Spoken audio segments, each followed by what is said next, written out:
And this video is brought to you by Trade Genius. Check the link below, tradegenius.co/adapt2030. Signals trading service focused on agricultural commodities that are rising as we speak.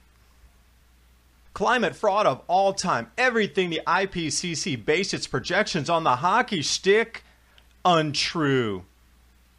Michael Mann said, hey, the hockey stick's true. Dr. Tim Ball said, no, it's not. Here's my findings. So Mann decided to sue Ball in court. And lo and behold, the court asked Michael Mann for the data to prove the hockey stick. He says, I'm not showing you. The court said, hey, that's taxpayer-funded research. He says, I don't care. That's my private research. Believe me, I'm an expert. I'm not showing you the data. Contempt of court. And temperature change always leads CO2 by 9 to 12 months. Here we are going into a grand solar minimum. You'd expect to find cooler Europe during the summer, more sea ice, lower global temperatures, and that's exactly what we're seeing. Mini Ice Age Conversations, episode number 24, an interview with Rick Monday and myself about Earth's climate changes as the grand solar minimum intensifies. And please remember to subscribe to Adapt 2030 and click the bell to make sure you stay subscribed and get the latest updates.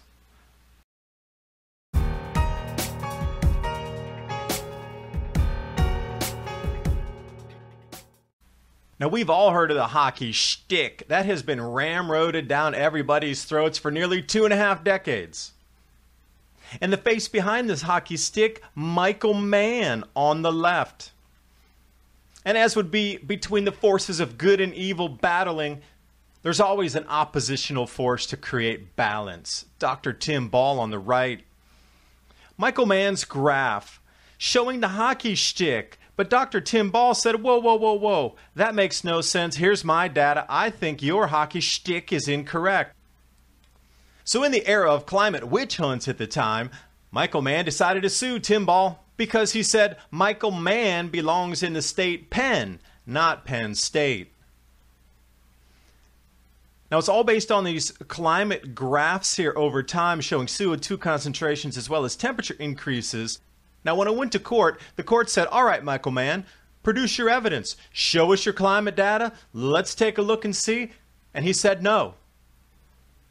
And then the court said, well, I'm sorry, that's taxpayer-funded public research money. It's a public record. You have to show it. And he said, no, that's my own private research. You're not seeing it. So they held him in contempt of court. Punitive damages are coming his way. Plus his reputation's lost, and it actually shows that the IPCC's hockey shtick actually doesn't even exist.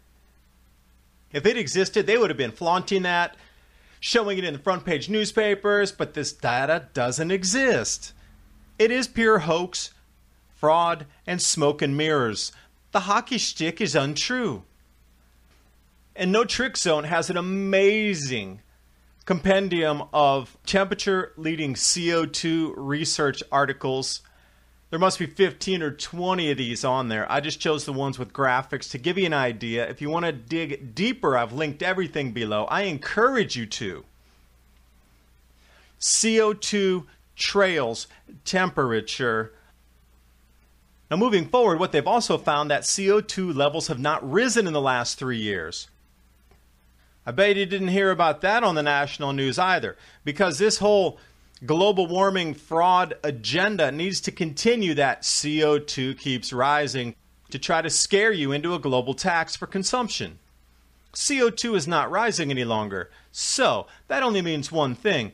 If CO2 is following temperature, that means our temperatures have stalled and are going to decrease on this planet. We're forecast to go into a grand solar minimum, and now we're starting to get a lot of different, shall we say, information points that are overlapping to show the exact same thing. This research is Zarkova, Popov, Zarkov, and Shepard. You see that yellow circle there? We're going to descend right back into that in about 7 years or so. Equivalent was something in approximately the Sporer minimum.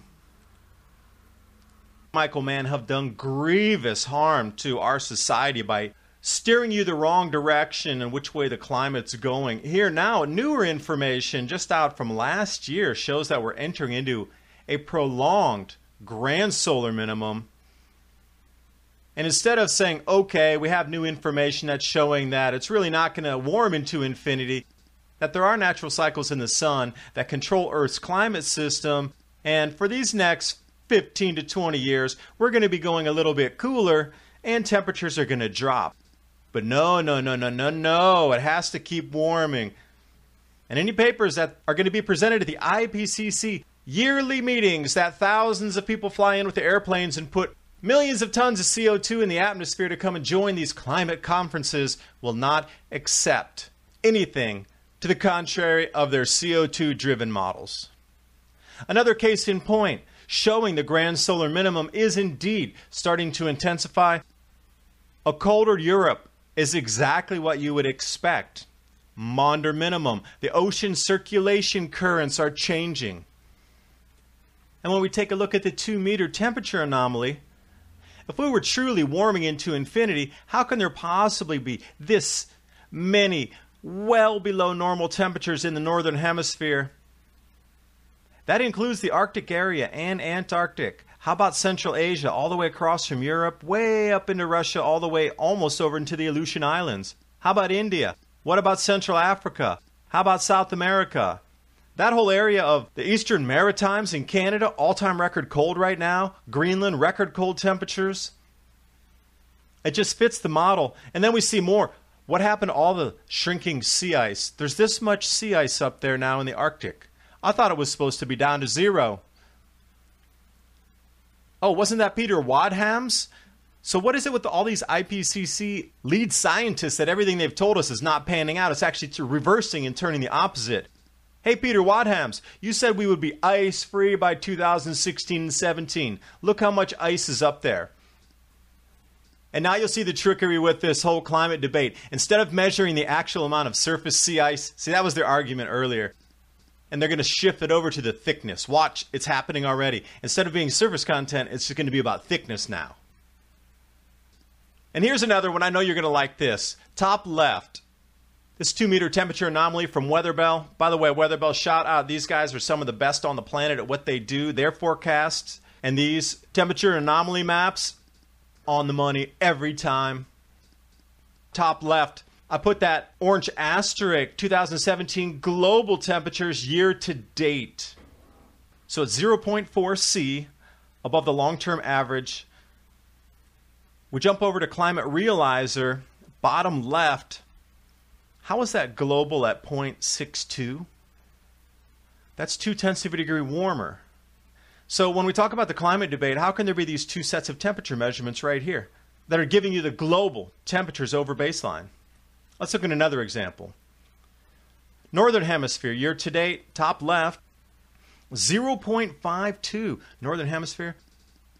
Climate Realizer, straight at the bottom, straight in the middle there, right below South America, 0.62. How is that a full 1/10 of a degree warmer?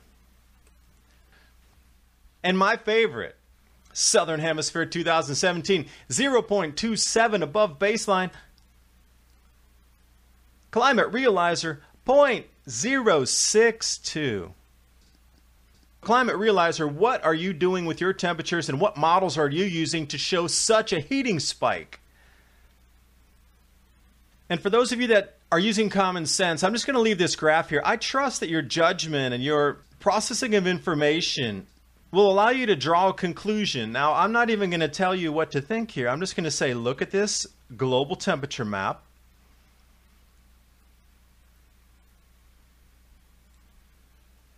And what do you think about the temperatures, hot compared to cold? Are we into runaway global warming? Do we need to pass global consumption tax laws and reallocate funds in the trillions and trillions of US dollars of today's value to try to stop CO2 runaway warming? Thanks for watching. Hope you got something out of the video. If you like these types of reports I'm doing, please support me on Patreon. And please remember to subscribe to ADAPT 2030.